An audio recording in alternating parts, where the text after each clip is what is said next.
சாதாரண மாணவனை சாதனையாளனாக மாற்ற பெரிதும் உதவுவது எது? குடும்ப சூழலா, பள்ளி சூழலா, சமூகம், நம்மை சுற்றி இருக்கிற சமூக சூழலா, அல்லது அவர்களது தன்னம்பிக்கை மற்றும் விடாமுயற்சியா? இது எது இருந்தா ஒரு சாதாரண மாணவன் சாதனையாளனாக மாற முடியும்? இறுக்கமாக கட்டப்பட்ட வீணையில் இருந்துதான் இனிமையான இசை உருவாகும்.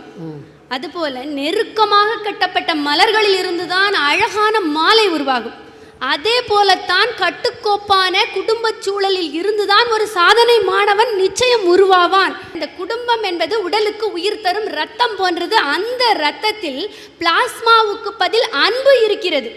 பிளேட்லெட் எனப்படும் தட்டை அணுக்களுக்கு பதில் பாசம் இருக்கிறது. வெள்ளை அணு, சிவப்பணு இதற்கு பதிலாக கருணை, பராமரிப்பு, அன்பு, அரவணைப்பு இவையெல்லாம் இருக்கின்றன. இவையெல்லாம் இருந்த ஒரு குடும்ப சூழலில் இருந்து நிச்சயமாக ஒரு சாதனை மாணவன் கண்டிப்பாக உருவாவான். யாராலும் மறுக்க முடியாது. நல்ல உதாரணம். சயின்ஸ் டீச்சரா நீங்க? இல்லத்தரசி. இல்லத்தரசி. வெள்ளன்னு சிவப்புன்னு சொன்னா உடனே சயின்ஸ் டீச்சரா? ஆமா. குடும்ப தலைவியா இருந்து என்ன அழகா பேசுறாங்க. தலைவியால தான் சார் குடும்ப சூழல் பத்தி பேச முடியும். ஆமா, அதான் உங்களுக்கு சப்போர்ட்டா தான் சொல்றேன். நான் இவ்வளோ டோட்டலா இப்படி சரண்டர் ஆகி நான் எதிர்பார்க்கிறேன். சரண்டர் இல்ல, இதுக்கு பேர் சரண்டரா? இது சரண்டர். இதுல இருந்து என்ன தெரியுது? அவர் ஒரு உண்மையான குடும்ப தலைவன் அப்படிங்கிறது தெரியுது சார். Very good. பத்தியா? குயில் இருக்குல்ல, அதுக்கு குரல் அழகு, கடலுக்கு அலை அழகு, லாங்குவேஜஸ்ல தமிழ் தான் ரொம்ப அழகு. அதே மாதிரி ஒரு நல்ல சாதனையாளனுக்கு தன்னம்பிக்கை, விடாமுயற்சி தான் எப்பவுமே அழகு. நான் ஒரு ப்ராஜெக்ட் செஞ்சேன். அதாவது என்னன்னா, சீசால இருந்து எப்படி எலக்ட்ரிசிட்டி செய்யறதுன்னு. சீசா இருக்கு இல்லையா, அதோட இந்த ஸ்ட்ரீம் இன்ஜின் அப்படின்ற ஒரு மாடல் இருக்குல்ல, அதை ஒரு மூளை ஜெனரேட்டராக பயன்படுத்தி அது கூட டைனமோ கனெக்ட் பண்ணிங்கன்னா எலக்ட்ரிசிட்டி வரும். இன்னைக்கு நான் கரூர் போய் ஸ்டேட் லெவலில் நடந்த ப்ராஜெக்டில் கலந்து ஃபர்ஸ்ட் வந்தோம் எங்கள் ஸ்கூல் சார்பாக. Very good. இந்த ப்ராஜெக்ட் பூவுக்குள் தேன் இருக்கும், நெல்லுக்குள் அரிசி இருக்கும், சிற்பிக்குள் முத்திருக்கும், அதே போல் என் சொல்லிலும் செயலிலும் தன்னம்பிக்கையும் விடாமுயற்சியும் இருக்கும். சந்திரான்னு ஒரு பொண்ணியா, அவள் ஊனமுற்ற பொண்ணு. அவங்க அம்மா என்ன பண்ணாங்க, அவள் வீல் சேர்ல 2 மாடிப்படி ஏறி ஸ்கூலு கிளாஸ்ல எதுவுமே விட்டு திருப்பி அதே மாடிப்படியில் இறங்கி கூட்டு வந்தாங்க. இன்னைக்கும் அவங்க ஒரு காலேஜ் ப்ரொஃபஸராக இருக்காங்க. அப்போ அதுக்கு அவங்க தன்னம்பிக்கை மட்டும் இல்லையா, அவங்க அம்மா அப்பாவும் காரணம். அதே மாதிரி இந்தியில் ஒரு கவிஞர் இருக்கா, துளசிதாசன். அவங்க மனைவி சொன்னாங்க, என் மேலே வச்சிருக்க கொஞ்சமாவது பாசத்தை கொஞ்சமாக கடவுள் மேலே வச்சா புண்ணியமாவது கிடைக்குமேனு. அன்னைக்கு அவங்க மனைவி சொன்ன அந்த ஒரு வார்த்தைனால ராம் சரித்திர மானஸ்னு ஒன்று எழுதினாரியா. தமிழில் கம்பர் எழுந்த ராமாயணம் மாதிரி, சமஸ்கிருதத்தில் வால்மீகி எழுந்த ராமாயணம் மாதிரி, ஹிந்தியில் இவர் ராம் சரித்திர மானஸ் எழுந்தார். என் வாழ்க்கையிலே சொல்கிறேன், 10வது பொது தேடினாவே எல்லாத்துக்கும் பயமாக இருக்கும். அதுவும் ஹிஸ்ட்ரினா கேட்கவே தேவையில்லை. எங்கள் அப்பா 2 நாள் உட்காந்து ஹிஸ்ட்ரியை சொல்லி கொடுத்து நான் 78 மார்க் எடுத்தேன். 80க்கு 78 மார்க், 2 மார்க் தான் கம்மி. Very good, very good. நான் ஒரு ஹிந்தி ஸ்டூடெண்ட்.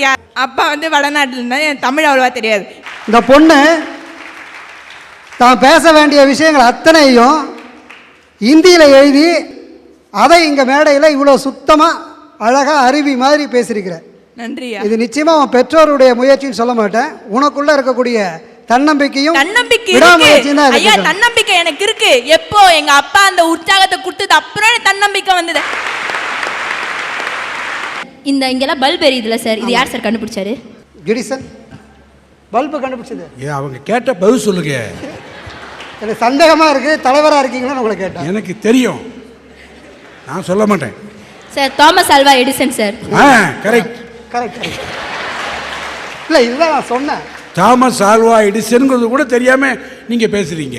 இவர் சின்ன வயசுல ஸ்கூலுக்கு அனுப்பப்பட்டாரு. எங்க பள்ளிச்சூழல் சரி அனுப்புனாங்க ஸ்கூலுக்கு. இவர் ரொம்ப மக்கா படிச்சுட்டு இருந்தார் போல இருக்கு. அவங்க அம்மாவை கூப்பிட்டாரு. ஸ்கூல் பிரின்சிபல் கூப்பிட்டாரு. கூப்பிட்டு தெரியுமா சார் சொல்லுது, உங்கள் பையன் லைக்கே கிடையாது, சத்தியமாக சொல்கிறேன், கூட்டு போய் என்ன வேணால் பண்ணுங்க.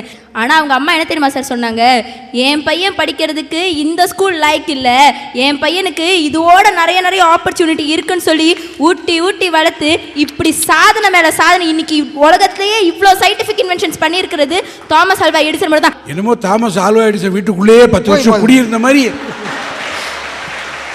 பல்பை கண்டுபிடிச்சிட்டு அது ரொம்ப சந்தோஷத்தில் பல தடவை 100 தடவை முயற்சி செஞ்சு பல்பை கண்டுபிடிச்சிட்டு அந்த டங்ஸ்டனில் லைட் எரியுதுன்னு கண்டுபிடிச்சிட்டு ரொம்ப சந்தோஷத்தில் தூங்கிட்டு இருந்த பொண்டாட்டியை எழுப்பினார்.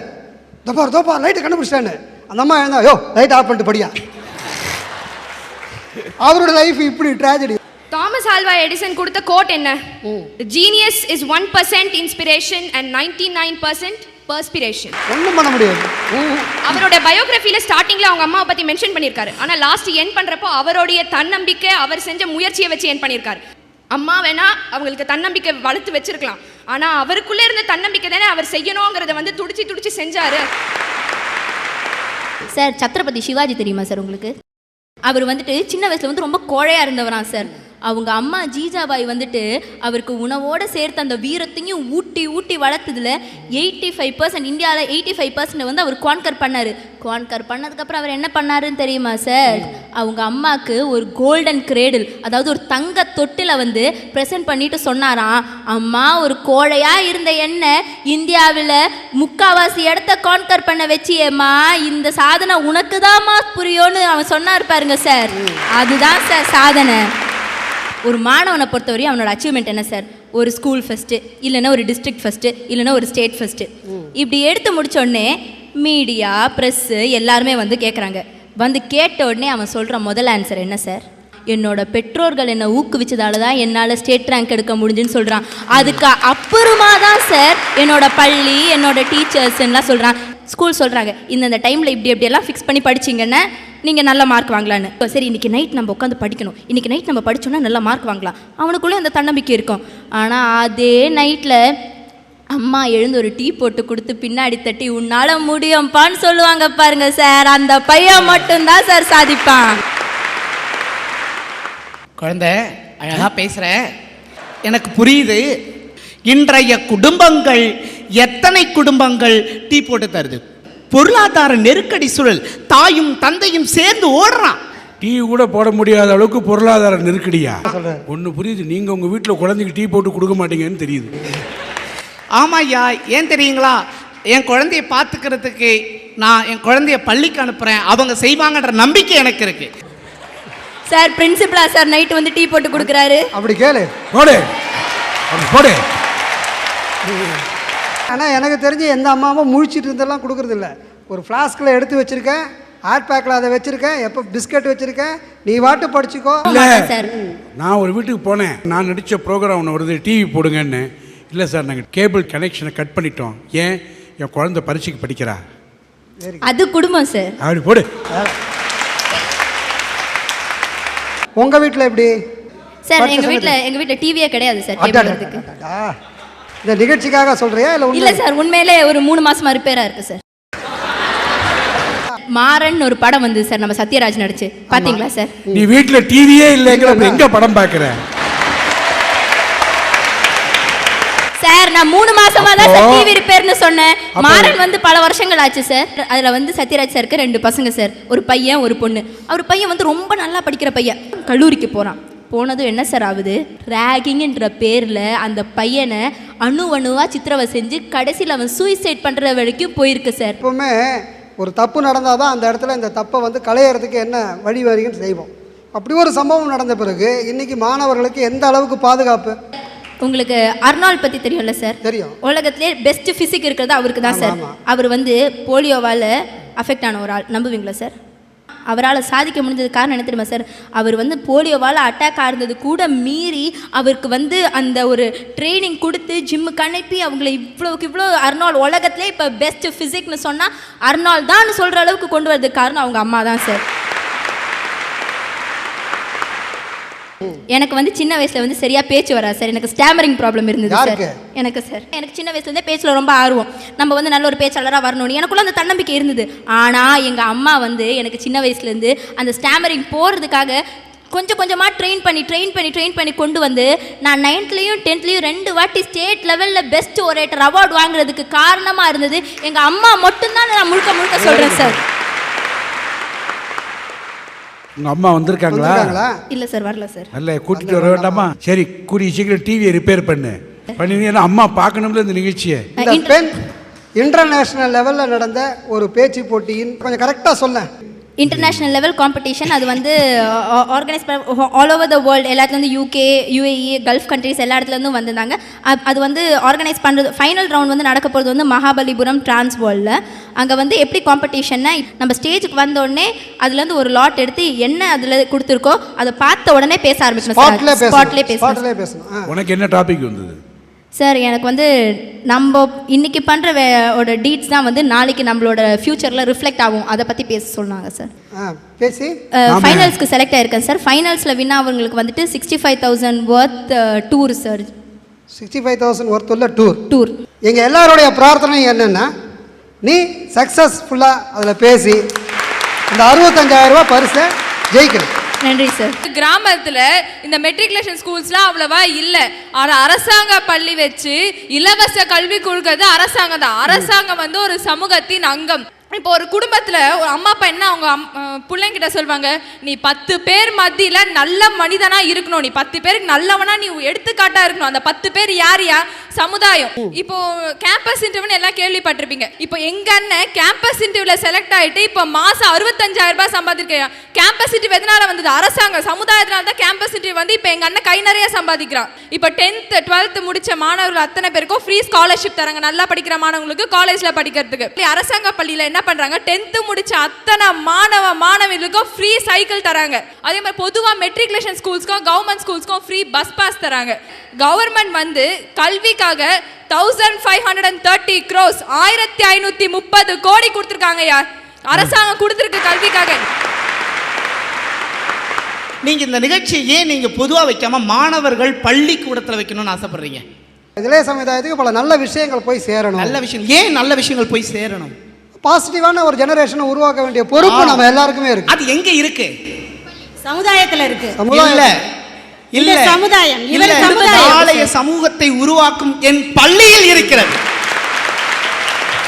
அந்த பள்ளி சமுதாயத்தில் ஒரு அங்கம், குடும்பம் சமுதாயத்தில் ஒரு உறுப்பினர். நம்ம எல்லாரும் சமுதாயம் சொல்றாங்களே, என்ன சார் சமுதாயம்? 4 குடும்பம் சேர்றதுதான் சார் ஒரு சமுதாயம். திருப்பியும் பேசி குடும்பத்துக்கு தானே சார் போகுது. எல்லாம் சாதிச்சு எங்க கொண்டு போறீங்க? வீட்டுக்கு தானே கொண்டு போறீங்க. வீட்டுக்கு மட்டும் கொடுக்கறதுனா அவங்க வீட்டுக்குள்ளே இருந்திருக்கலாம். நாட்டுக்கு கொடுக்கணும், அதுதான் சாதனை. சாதனை என்பது என்ன தெரியுமா? ஒரு மோசமான குடும்ப சூழல் இருந்தும் ஒரு மாணவன் வெளியே வருகிறான் இல்லையா, அவன் திறமைகள் வெளிக்கொண்டு வரப்படுகிறதுல அங்கே யார் உதவி செய்கிறான்? ஆசிரியர்களும் ஒரு பள்ளியும் தான் அந்த மாணவன் நல்லா என்கரேஜ் பண்ணுறாங்க. இந்த தருணத்தில் கண்டிப்பாக நான் ஒரு கார்ப்பரேஷன் ஸ்கூலில் படித்தேன். 1 to 5 வரைக்கும் ஒரு கார்ப்பரேஷன், 6 to 10 வரைக்கும் ஒரு கார்ப்பரேஷன், அடுத்து ஒரு government school 11th and 12th. அத்தனை டீச்சர்ஸ்க்கும் நாங்கள் வந்துட்டு அவங்களாம் ஒரு டீச்சர்ஸே இல்லை, தெய்வங்கள். என்ன நாங்களே ஏழை பிள்ளைங்க. வருஷத்துக்கு ஒரு ட்ரௌசர் தான், ஒரு வெள்ளை சட்டை தான், ஒரு காக்கி நிற்கிறது தான். எனக்கு நல்ல ஞாபகம் இருக்குது, மாயாதேவின்ற ஒரு டீச்சர் 8ஆம் வகுப்பில் எனக்கு பாடம் எடுத்தாங்க. மறக்கவே முடியாது. ஒரு 50 ரூபா கொடுத்து நீ வேறு சட்டை வாங்கி போட்டுக்கோன்னு சொல்லியிருக்காங்க. என் குடும்பம் அக்கறை செலுத்த மறந்ததின் காரணமாய் என் ஆசிரியர் அந்த குடும்ப பொறுப்பை ஏற்றுக்கொண்டனர். எல்லாரும் வரும்போது மாணவர்கள் கை தட்டினதை விட நீங்க வரும்போது நிறைய கை தட்டினாங்க. ஏன்னா அன்பின் வெளிப்பாடு அது. இதுங்க அன்பும் பாசமும் தாயிடம் இருந்து தான் அந்த அம்மா என்றால் அன்பு என்றார்கள். அந்த அன்பை காட்டுவதற்கு கூட தாய் தான் சார் சொல்லி கொடுத்திருக்கா. அன்பை கற்றுக் கொடுத்தவள் என் அன்னை, அதை ஏற்றுக்கொள்கிறேன். ஆனால் என் ஆசிரியர் சமூகம் என்னை பண்படுத்தி என் ஆசிரியர் கற்றுக் கொடுத்த விஷயம் என்ன தெரியுமா? டே, நான் உன்னை ஒரு நல்ல டீச்சர் ஆக்கியிருக்கேன், நீ இந்த மாதிரி உன் குழந்தைங்க கிட்ட ஒரு நல்ல ஆசிரியனாக இருன்னு என்னை பண்படுத்தியது என் ஆசிரியர். ஒருவன் பிறந்து 3 வயது 4 வயது வரை தான் வீட்டிலே இருக்கிறான். அதற்கு பிறகு அவனை ப்ரீகேஜி, யூகேஜி, எல்கேஜி என்று அவனை கிண்டர் கார்டன் ஸ்கூலுக்கு அனுப்பி விடுகிறார்கள். அங்கே தன்னம்பிக்கையை கற்றுக்கொள்கிறான், அங்கே விடாமுயற்சியை கற்றுக்கொள்கிறான். ஒரு மாணவனை பார்த்து தானும் படிக்க வேண்டும் என்ற ஆசை வருகிறது. போட்டியினால் அதிக மார்க் வாங்க வேண்டும் என்ற எண்ணம் எல்லாம் அதிகமாக உற்பத்தியாவது பள்ளிக்கூடத்திலே. பள்ளிக்கு போயிட்டு வந்து குழந்தை வந்து பா பா பிளாக் ஹிப் ஹெவி என்னி உள் உடனே பாருங்கள் என்னமா படிக்க வா வா சொல்லு தாத்தாட்ட சொல்லி காட்டு பா பா பிளாக் ஹிப் உள் அப்படிங்கிறது அந்த குழந்தை. உடனே சந்தோஷம், தாத்தாவுக்கு சந்தோஷம். அப்புறம் அந்த குழந்தை உட்காந்து எழுது, அவனா எழுதுறான் பாரு. இதெல்லாம் யார் சொல்லிக் கொடுக்கிறார்கள்? பிறகு அவன் சமுதாயத்துக்கு வருகிறான். சமுதாயம் எல்லா நன்மைகளையும் செய்துவிடவில்லை. உதாரணத்துக்கு சொல்லப்போனால் எல்லா குழந்தைகளையும் அந்த மாநிலத்தின் தாய்மொழியை படிக்க வேண்டும் கட்டாயமாக என்று ஒரு சட்டம் போடுகிறார்கள் ஒவ்வொரு மாநிலத்திலும். இப்போ நான் பேங்க்கில் வேலை பார்க்குறேன் வச்சுக்கோங்க. இங்கே வேலை பார்த்துட்ருப்பேன். என் ஊர் பஞ்சாபாக இருக்கும். இங்கே போட்ட உடனே 3 வருஷம் நான் வேலை பார்ப்பேன். இந்த 3 வருஷம் இந்த குழந்தை தமிழ் கற்றுக்கணும். அதுக்கப்புறம் அவனை தூக்கி ஒரிசாவுக்கு தூக்கி அடிப்பாங்க. அங்கே போனவொடனே அங்கே 3 வருஷம் ஒரிசா கற்றுக்கணும் இந்த குழந்தை. அதுக்கப்புறம் கர்நாடகாவுக்கு ட்ரான்ஸ்ஃபர் பண்ணுவாங்க இந்த பேங்க் மேனேஜரை. உடனே அந்த குழந்தை கர்நாடகாவுக்கு வந்து கர்நாடகம் கற்றுக்கணும். ஒரு சின்ன குழந்தையின் மனசிலே எவ்வளவு சுமத்துகிறது இந்த சமுதாயம். இன்று தனியார் கல்லூரி என்று நீங்கள் வழங்குகிறீர்கள், அரசாங்கம் அனுமதி அளிக்கிறது. ஆனால் அந்த தனியார் கல்விக்குள்ளே போனால் கட்டுக்கட்டாக பணம் எடுத்து கொண்டு போக வேண்டியிருக்கிறதே. அதற்கு அந்த மாணவனுடைய தாய் தந்தையர் எதையெல்லாம் விற்கிறார்கள், எதையெல்லாம் அடமானம் வைக்கிறார்கள். பழைய வீடு பழைய சொத்தையெல்லாம் விற்று அந்த பணத்தை கொடுத்து அவனை படிக்க வைக்கிறார்கள். ஆக எஜுகேஷன் இஸ் நாட் ஃப்ரீ. சமுதாயம் என்ன செய்தது மக்களுக்கு? ஆகவே சமுதாயத்தை ரொம்ப பாராட்ட முடியவில்லை என்றார். தன்னம்பிக்கை விடாமுயற்சி தாய் தந்தை கற்றுக் கொடுப்பதை விட பள்ளிக்கூடத்திலே தான் அதிகம் கற்றுக்கொள்கிறார்கள் மாணவர்கள். ஒரு பள்ளிக்கூடத்திலே உள்ள கட்டுப்பாடுகளுக்கு பணிந்து யூ லேர்ன் டிசிப்ளின் தேர். கொஞ்சம் விரட்டுவாங்க ஆசிரியர்கள், கொஞ்சம் கண்டிப்பாங்க. அதெல்லாம் ஒரு பக்கம் இருக்கும். கண்டிப்பதும் அவர்கள்தான், தண்டிப்பதும் அவர்கள்தான், மார்க்கு போடுவதும் அவர்கள்தான், உங்களுக்கு பேட் ரிமார்க் வராமல் உங்களை உருவாக்குவதும் அவர்கள்தான்.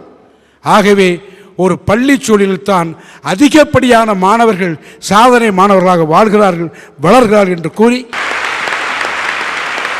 நல்ல பள்ளிக்கூடத்துக்கு வந்திருக்கிறேன், நல்ல மாணவர்களை பார்த்தேன், நல்ல முடிவை நான் தந்திருக்கிறேன் என்று கூறி விடைபெறுகிறேன். வணக்கம், நன்றி.